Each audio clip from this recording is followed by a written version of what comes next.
तो question number 11 में दिया है गुणनखंड कीजिए 27x3 प्लस में y3 प्लस में z3 माइनस 9xyz। ठीक है, हमें इसके गुणनखंड करने हैं। तो सॉल्व करते हैं इस क्वेश्चन को। 27x3 प्लस में y3 प्लस में z3 माइनस 9xyz। ठीक है, कैसे करना है? तो यहाँ देखो, यहाँ पे भी हमें सर्वसमीकरण का प्रयोग करना है। तो पहले हम इसके गुणनखंड कर लेते हैं। इसे हम क्या लिखेंगे? इसे हम लिखेंगे 3x3। ठीक है, क्योंकि 3 3 9 27 हो जाएगा। प्लस में इसे क्या लिख सकते हैं? y3। इसे क्या लिखेंगे? z3 माइनस, अब ये क्या हो जाएगा? 3 गुणा में ये आ जाएगा 3x और गुणा में y और z। ठीक है, ऐसे लिखते थे 3 गुणा में y गुणा में z। अब यहाँ पे जो सर्वसमीकरण का प्रयोग हुआ है क्या है? सर्वसमीकरण है जैसे a3 प्लस में b3 प्लस में c3। ठीक है, x y z में भी लिख सकते हैं हम, उससे कोई फर्क नहीं पड़ता। a3 प्लस b3 प्लस में c3 माइनस में 3abc बराबर होता है a प्लस में b प्लस में c। ठीक है, ब्रैकेट, फिर क्या आएगा हमारा? यहाँ पे आ जाएगा a square minus plus b square, फिर plus c square minus a b minus b c minus c a. ये आपका होगा। ठीक है, तो अब हम क्या करना है हमें?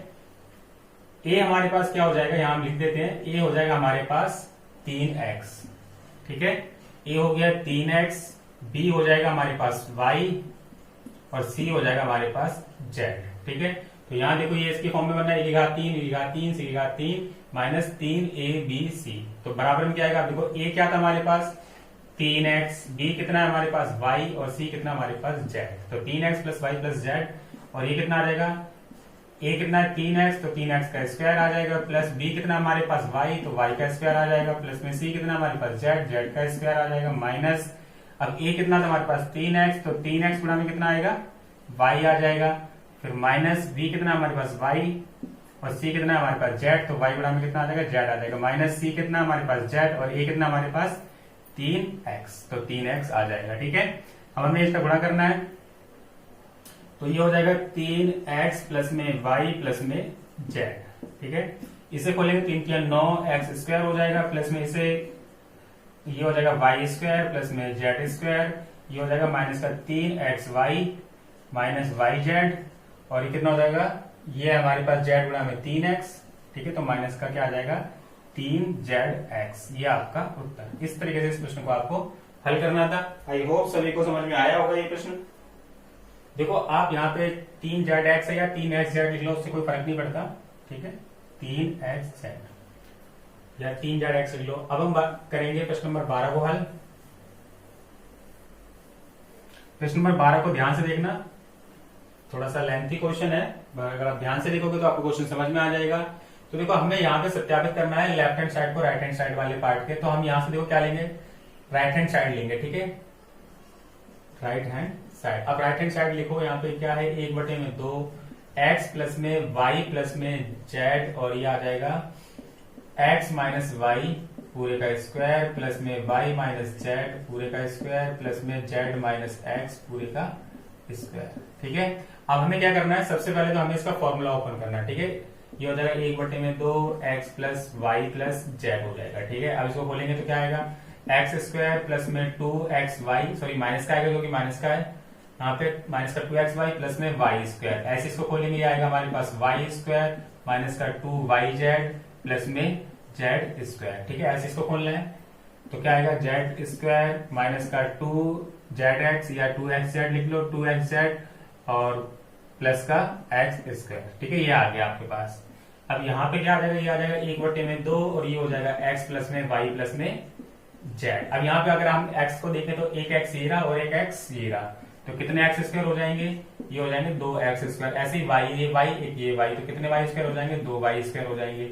और ऐसे ये z और ये z, तो कितने हो जाएंगे? 2z स्क्वायर हो जाएंगे। ठीक है, फिर क्या आएगा? माइनस का 2xy माइनस का 2yz माइनस का 2zx, या xz लिख लो या zx लिख लेते हैं। ठीक है, अब क्या करेंगे? यहाँ पे देखो, आप देख रहे हो कि सब में क्या है? 2 2 कॉमन है, तो 2 को हम कॉमन ले लेंगे। 1/2 और 2 आ जाएगा बाहर, तो अंदर क्या बचेगा? यहाँ बचा x प्लस में y प्लस में z, और यहाँ से हमने 2 बाहर ले लिया है, तो यहाँ क्या आ जाएगा? ये आ जाएगा x स्क्वायर प्लस में y स्क्वायर प्लस में z square minus x y minus y z minus z x. ठीक है, ये आ गया आपके पास। और फिर क्या करना है आपको, ये 2 से 2 कट जाएगा। अब हमें क्या करना है, x का इस पूरे में गुणा करना है, फिर y का करना है, फिर z का करना है।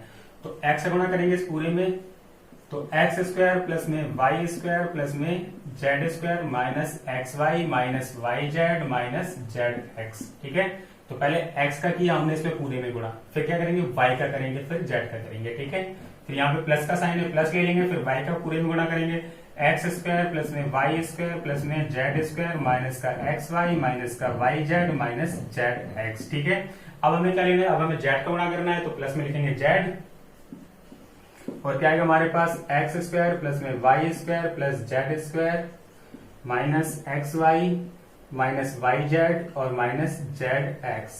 ठीक है, ऐसे आ जाएगा। अब यहां से हम गुणा करना स्टार्ट करते हैं। देखो पहले एक्स का गुणा एक्स में करेंगे, एक्स स्क्वायर में तो एक्स की घात 3 आ जाएगा। ठीक है, एक्स का इसमें करेंगे एक्स वाई स्क्वायर आ जाएगा, फिर एक्स का जेड स्क्वायर में करेंगे तो आएगा एक्स जेड स्क्वायर आ जाएगा, फिर एक्स का इसमें करेंगे तो माइनस का एक्स स्क्वायर वाई आएगा, फिर एक्स का गुणा वाई जेड में करेंगे तो माइनस का आएगा एक्स वाई जेड, फिर एक्स का गुणा जेड एक्स में करेंगे तो क्या आएगा जेड एक्स स्क्वायर। ठीक है, फिर प्लस का साइन। अब वाई का करेंगे, वाई का एक्स स्क्वायर में करेंगे तो क्या आएगा वाई एक्स स्क्वायर आ जाएगा, फिर वाई का वाई में करेंगे तो कितना आएगा वाई की घात 3, और वाई का जेड स्क्वायर में करेंगे क्या आएगा वाई जेड स्क्वायर माइनस, ठीक है, अब y का एक्स वाई में करेंगे तो आएगा एक्स वाई स्क्वायर, फिर माइनस का गुणा करेंगे वाई जेड में तो आएगा माइनस वाई स्क्वायर जेड, फिर y का गुणा जेड एक्स में करेंगे तो क्या आएगा एक्स वाई जेड। ठीक है, तो जेड एक्स है तो एक्स वाई जेड हो जाएगा। फिर उसके बाद जेड से करना है गुणा, अब जेड का एक्स स्क्वायर में करेंगे तो क्या आएगा जेड एक्स स्क्वायर, फिर जेड का गुणा वाई में करेंगे तो आएगा जेड वाई स्क्वायर, फिर जेड का जेड में करेंगे तो जेड की घात 3 माइनस, फिर जेड का एक्स वाई में करेंगे तो क्या आएगा एक्स वाई जेड, फिर क्या आएगा माइनस जेड का वाई जेड में करेंगे तो आएगा वाई जेड स्क्वायर माइनस, फिर जेड का जेड एक्स में करेंगे तो आएगा माइनस जेड स्क्वायर एक्स। ये आएगा आपके पास। ठीक है, तो अब देखो यहां पे अगर हम ध्यान से देखें तो ये क्या हमारे पास एक्स की घात 3 और वाई की घात 3 और जेड की घात 3। ठीक है, तो हम इसको पहले लिख लेंगे एक्स की घात 3 प्लस में वाई की घात 3 प्लस में जेड की घात 3। फिर यहाँ पे आप देखो ये आपके पास एक्स वाई जेड और कहा है ये राइट एक्स वाई जेड, और ये कहा है एक्स वाई जेड, ये रहा। तो कितने एक्स वाई जेड हो गए 3 एक्स वाई जेड हो गए, तो क्या आ जाएगा माइनस 3 एक्स वाई जेड। अब देखो बाकी सारी वैल्यू किसी न किसी से कट रही होगी, जैसे एक्स वाई स्क्वायर ये है, अब ये एक्स वाई स्क्वायर देखो कहाँ है एक्स वाई स्क्वायर, अगर एक्स वाई स्क्वायर देखो ये रहा प्लस माइनस का, ये प्लस का और ये माइनस का, तो दोनों कट जाएगा। ऐसे एक्स जेड स्क्वायर ये रहा प्लस का, देखो माइनस का एक्स जेड स्क्वायर होगा कहीं, एक्स जेड स्क्वायर ये रहा एक्स जेड स्क्वायर माइनस का, इससे कट जाएगा। ठीक है, ऐसे ही हमारे पास है एक्स स्क्वायर वाई, ठीक है माइनस का, तो देखो एक्स स्क्वायर वाई कहां पर है हमारे पास x square y minus plus का, ये तो ये दोनों कट जाएगा। ठीक है, और उसके बाद जेड एक्स स्क्वायर माइनस का, तो देखो जेड एक्स स्क्वायर भी होगा कहीं, जेड एक्स स्क्वायर ये रहा प्लस माइनस का, ये भी कट जाएगा। ठीक है, और वाई जेड स्क्वायर ये रहा प्लस का और ये माइनस का, ये भी कट जाएगा। अब हमारे पास क्या बचा है वाई जेड स्क्वायर माइनस का, ठीक है सॉरी ये इससे कटेगा, वाई जेड स्क्वायर ये इससे कट जाएगा, और जेड वाई स्क्वायर जेड हमारे कट जाएगा इस वाले से। ठीक है, तो सब आपस में कट गए और हमारे पास क्या बचा है ये, और ये किसके बराबर है, ये बराबर है आपका लेफ्ट हैंड साइड के। ठीक है, यही लेके आना था हमें, देखो एक्स की घात 3 प्लस वाई की घात 3 प्लस जेड की घात 3 माइनस 3 एक्स वाई जेड, ये आपका आंसर। ठीक है, क्वेश्चन नंबर 13 में दिया हुआ है यदि x प्लस में y प्लस में z बराबर में 0 हो तो दिखाइए कि x cube plus y cube plus z cube is equal to 3xyz है। ठीक है, तो हल करते हैं क्वेश्चन नंबर 13 को।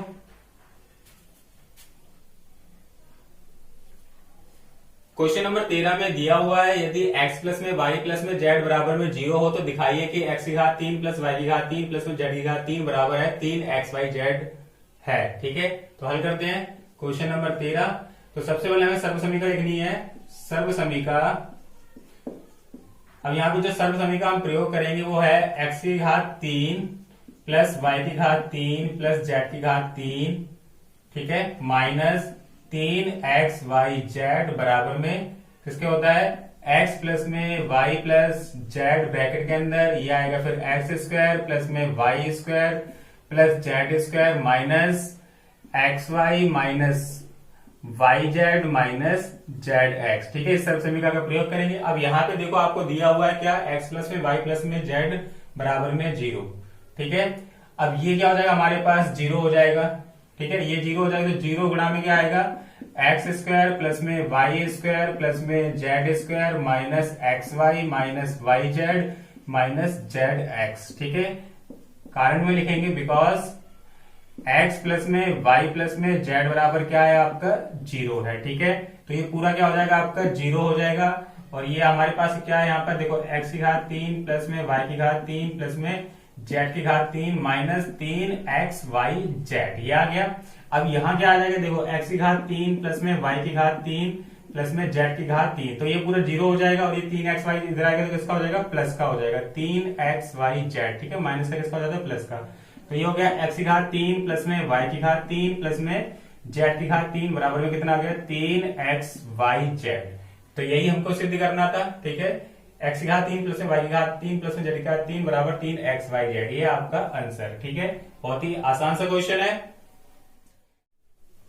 तो हम a ले लेते हैं यहाँ पर 28, b ले लेते हैं यहाँ पर माइनस का 15 और c का ले लेते हैं हम माइनस का 13। ठीक है, अब हमें निकालना है a प्लस में b प्लस में c निकालते हैं, तो a plus b plus c। अब a कितना है 28, b कितना है माइनस का 15, c कितना है माइनस का 13। तो 28 और 15 13 कितना हो गया 28 और बराबर में कितना आ गया 0। तो a प्लस में b प्लस में c बराबर 0 आ गया। इसलिए अब ये क्या हो जाएगा, a की घात 3 प्लस में b की घात 3 प्लस में c की घात 3 बराबर हो जाएगा 3abc। ठीक है, तो अब क्या लिखेंगे यहाँ पे आ जाएगा देखो 28 की घात 3 प्लस में माइनस 15 की घात 3 प्लस में माइनस 13 की घात 3 बराबर में 3। अब a कितना हमारे पास 28, तो यहाँ लिखेंगे 28, b कितना हमारे पास माइनस 15, यहाँ लिखेंगे माइनस 15 और c कितना हमारे पास माइनस 13। ठीक है, जब हम इनका आपस में गुणा करेंगे, गुणा करने पर हमारे पास आएगा कितना 16,380, ये आपका उत्तर। ठीक है, इन सबका आपस में गुणा कर दो, कितना आंसर आ जाएगा 16,380। इस तरीके से हमें 14वें का दूसरा प्रश्न को हल करना था और ये 14वें का पहला प्रश्न आपको समझ में आया होगा। बहुत ही इजी क्वेश्चन है। ठीक है, एक a लेना है, b लेना है, c लेना है, फिर आपको abc निकालना है, फिर उसके बाद क्या करना है, यहाँ पे मान पुट कर देना और ये आपका आंसर आ जाएगा।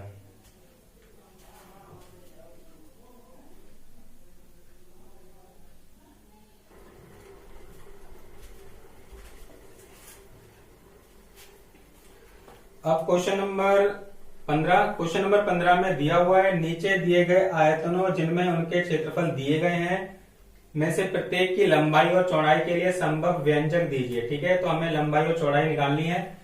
तो 15वें क्वेश्चन में हमको दिया हुआ क्षेत्रफल, करते हैं 15वें का पहला पार्ट। देखो इसमें दिया हुआ हमें आयत का क्षेत्रफल, आयत का क्षेत्रफल। अब आयत का क्षेत्रफल क्या होता है, सबसे पहले तो हम क्षेत्रफल लिख लेते हैं जो हमें दिया हुआ है। ये दिया हुआ है 25 a square minus 35 a plus में 12। ठीक है, अब आयत का क्षेत्रफल क्या होता है, लंबाई गुणा में चौड़ाई होता है, तो हम यहां लिख देते हैं लंबाई गुणा चौड़ाई। ठीक है, अब हमें क्या करना है, इसके गुणनखंड करने हैं। गुणनखंड देखो यहाँ पे 25 का 12 से गुणा करना है और फैक्टर करने और गुणा करने के बाद हमें इसको इस तरीके से तोड़ना है कि प्लस माइनस करने पर कितना आना चाहिए, 35 आना चाहिए। तो ये हो गया 25a स्क्वायर। अब देखो मैं इसको लिखता हूं 20a और इसको लिखता हूं 15a। ठीक है, और प्लस में 12। अब यहां देखो आप करना चाहो तो आप करके देख सकते हो। देखो 25 गुणा में 12 कितना होगा, अब देखो 12 पंजे 60 की 0 हासिल लगे 6, 12 दूनी 24, 24 और 6 कितना हो जाएगा 300 हो जाएगा। और देखो मैंने इसका फैक्टर किया 20 गुणा में 15, 20 गुणा में 15, तो ये भी कितना आया हमारे पास 300 आया। और अगर मैं 20 प्लस में 15 कर देता हूं तो कितना आ जाता है मेरे पास 35 आ जाता है। ठीक है, और गुणा करने पर 35 और जमा करने पर 35 और गुणा करने पर कितना आता है 300 आता है। तो इसलिए मैंने इस 35 को क्या लिखा, 20 है, यहाँ पे माइनस का आएगा, माइनस में 15 है और प्लस में कितना आ जाएगा आपका 12 आ जाएगा। अब देखो इन दोनों में से क्या जो है कॉमन है, तो इनमें कॉमन है आपका 5a, तो यहाँ से 5a चला जाएगा, यहाँ 5a बचेगा, माइनस में यहाँ क्या बचेगा आपके पास 4 बचेगा। ठीक है, क्योंकि 5 चौके 20 होता है। अब इसमें से आपका क्या कॉमन है, इसमें से आपका कॉमन है 3। ठीक है, यहाँ से हमने 3 भाग लिया तो यहाँ क्या बचेगा 3 पंजे 15, तो 5a आ जाएगा और माइनस का क्या आ जाएगा 4, क्योंकि गुणा करेंगे तो 3 पंजे 15 है, 3 चौके 12, माइनस माइनस प्लस हो जाएगा। ठीक है, अब दोनों में से क्या कॉमन है, अब दोनों में से कॉमन है 5a माइनस 4 और एक क्या आ गया 5a माइनस 3। ठीक है, तो क्योंकि क्षेत्रफल क्या था आयतन का लंबाई गुणा में चौड़ाई, तो एक लंबाई हो गई और एक चौड़ाई हो गई, ठीक है। आयत की लंबाई, ठीक है, आयत की लंबाई। अब मान लो आयत की लंबाई क्या है हमारे पास, या तो 5a-4 होगी या 5a-3 होगी। और आयत की चौड़ाई, आयत की चौड़ाई, ठीक है। अब आयत की चौड़ाई क्या होगी, या तो देखो ये 5a-4 अगर लंबाई है तो चौड़ाई हो जाएगी 5a-3, और 5a-3 अगर चौड़ाई या तो ये होगी, और अगर लंबाई कितनी हमारे पास 5a-3 तो चौड़ाई यहां पर क्या हो जाएगी 5a-4, ठीक है। इस तरीके से इस प्रश्न को हल करना, तो बहुत ही आसान क्वेश्चन है। अब 15वें का जो दूसरा पार्ट दिया हुआ है उसमें हमें हल करना है। इसमें भी क्षेत्रफल हमें दिया हुआ है, तो क्षेत्रफल को हमें हल करके बताना है इसका उत्तर क्या होगा। तो हल करते हैं इनको। दूसरा पार्ट, ठीक है, 15वें का। अब दिया हुआ है 35 क्षेत्रफल है, इसमें आयत का क्षेत्रफल, आयत का क्षेत्रफल बराबर में यह है 35 बाई स्क्वायर प्लस में 13 बाई माइनस में 12, ठीक है। अब हमें इसको तोड़ना है। क्या होता है आयत का क्षेत्रफल, लंबाई गुणा में चौड़ाई। अब यहां पे 35 बाई स्क्वायर है प्लस में 13 बाई माइनस का 12, इसको तोड़ना है तो हो जाएगा 35 बाई स्क्वायर, इसे मैं लिखूंगा 28 बाई माइनस 15 बाई माइनस 12, ठीक है। अब यहां देखो, अगर मैं 28 का 15 से गुणा करूं तो वही आएगा जो 35 का गुणा हम 12 से करते हैं, ठीक है। और अगर 28 में से 15 माइनस करते हैं तो कितना आता है 13 बाई आता है। तो आप देखो इन दोनों में से क्या कॉमन है, इसमें से कॉमन आएगा आपका 7 बाई, क्योंकि 7 पंजे 35, यहाँ आ जाएगा 5 बाई प्लस में 7 चौके 28, यहाँ आ जाएगा 4, ठीक है। इन दोनों में क्या कॉमन है आपका, माइनस का 3 कॉमन है, तो अंदर क्या आएगा 5 बाई प्लस में 4। तो दोनों में क्या कॉमन है 5 बाई प्लस में 4, और ये क्या आ जाएगा 7 बाई माइनस में 3, ठीक है। अब आयत की लंबाई जो है, आयत की लंबाई और आयत की चौड़ाई, ठीक है, लंबाई और चौड़ाई। अगर लंबाई देखो 5 बाई प्लस में 4 है तो चौड़ाई क्या हो जाएगी 7 बाई प्लस में माइनस में 3 हो जाएगी, या अगर लंबाई कितनी है 7 बाई माइनस में 3 तो चौड़ाई क्या हो जाएगी, चौड़ाई हो जाएगी 5 बाई प्लस में 4, ठीक है। इस तरीके से इस प्रश्न को हमें हल करना था। अब हम करते हैं प्रश्न नंबर 16 को हल। प्रश्न नंबर 16 भी बिल्कुल ऐसे ही है। इसमें हमें दिया हुआ है क्वेश्चन में घनाभो जिनके आयतन नीचे दिए गए हैं की विमाओं के लिए संभव व्यंजक क्या है, ठीक है। तो क्वेश्चन नंबर 16 का पहला पार्ट, यहां हमें दिया हुआ घनाभ का आयतन। क्या दिया हुआ है, घनाभ का आयतन, घनाभ का आयतन, ठीक है। अब यहां घनाभ का आयतन क्या है हमारे पास 3x स्क्वायर माइनस का 12x, ठीक है। अब घनाभ का आयतन क्या होता है, लंबाई गुणा चौड़ाई गुणा ऊंचाई, ठीक है, LBH बोलते हैं हम जिसको। अब ये क्या हो जाएगा, देखो इन दोनों में से क्या कॉमन है, एक तो 3 कॉमन है और क्या कॉमन है x कॉमन है। यहां से 3x जाएगा तो यहां बचेगा x, और यहां से यहां क्या बचेगा आपका 4, क्योंकि 3x का गुणा x से करेंगे 3x square, 3x square minus 4 से करेंगे तो कितना आ जाएगा 12x आ जाएगा। अब इसको हम तोड़ देते तो क्या हो जाएगा 3 गुणा में x गुणा में x माइनस में 4, ठीक है। तो घनाभ की विमाएं क्या हो गई, क्योंकि यहां पे लंबाई चौड़ाई कुछ भी हो सकता है, हमें नहीं पता लंबाई कौन सा होगा, चौड़ाई कौन सा होगा और ऊंचाई कौन सा होगा, इसलिए हम लिखेंगे घनाभ की विमाएं।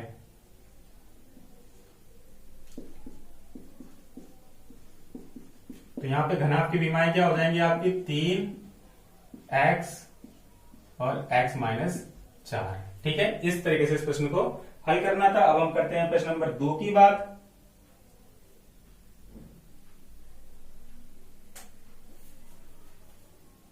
इसका दूसरा पार्ट ले लेते हैं। दूसरे पार्ट में दिया हुआ है आयतन, हमें दिया हुआ है घनाभ का आयतन। अब यहां घनाभ का आयतन कितना है 12k square plus 8k minus 20k, ठीक है, ये है क्वेश्चन। अब देखो इन दोनों में से देखो आपको घनाभ का आयतन तो पता ही, लंबाई गुणा चौड़ाई गुणा में ऊंचाई। अभी इनमें कॉमन क्या है, देखो एक तो 4 कॉमन है और एक क्या कॉमन है, x कॉमन है। तो यहाँ से 4x हमने बाहर लिया तो यहाँ क्या बचेगा, 3 बचेगा, 3y²। ठीक है, यहाँ से हमने 4 के बाहर लिया तो यहाँ बचेगा 2y, और यहाँ से हमने 4 के बाहर लिया तो यहाँ क्या बचेगा आपका 5 बचेगा। ठीक है, तो 5 दिए 15 और 5 दिए 15, तो हो गया आपका फैक्टर। तो ये हो जाएगा 4 के, और इसको हमें तोड़ना है तो हम इसे क्या लिखेंगे, 3y² प्लस का 5y माइनस का 3y और माइनस का 5। ठीक है, देखो 5 दिए 15, 5 दिए 15 और 5 में से 3 का कितना आ जाएगा, 2y आ जाएगा। ये हो जाएगा 4 के। अब देखो इन दोनों में से क्या कॉमन है, इन दोनों में से y कॉमन है, तो अंदर क्या बचेगा, 3y प्लस में 5। इनमें से क्या कॉमन है, माइनस का 1, तो 3y प्लस में 5। ठीक है, और ये हो गया 4 के। अब इन दोनों में क्या कॉमन है, 3y प्लस में 5, और दूसरा क्या आ जाएगा आपका y माइनस में 1। ठीक है, तो घनाभ की विमाएं,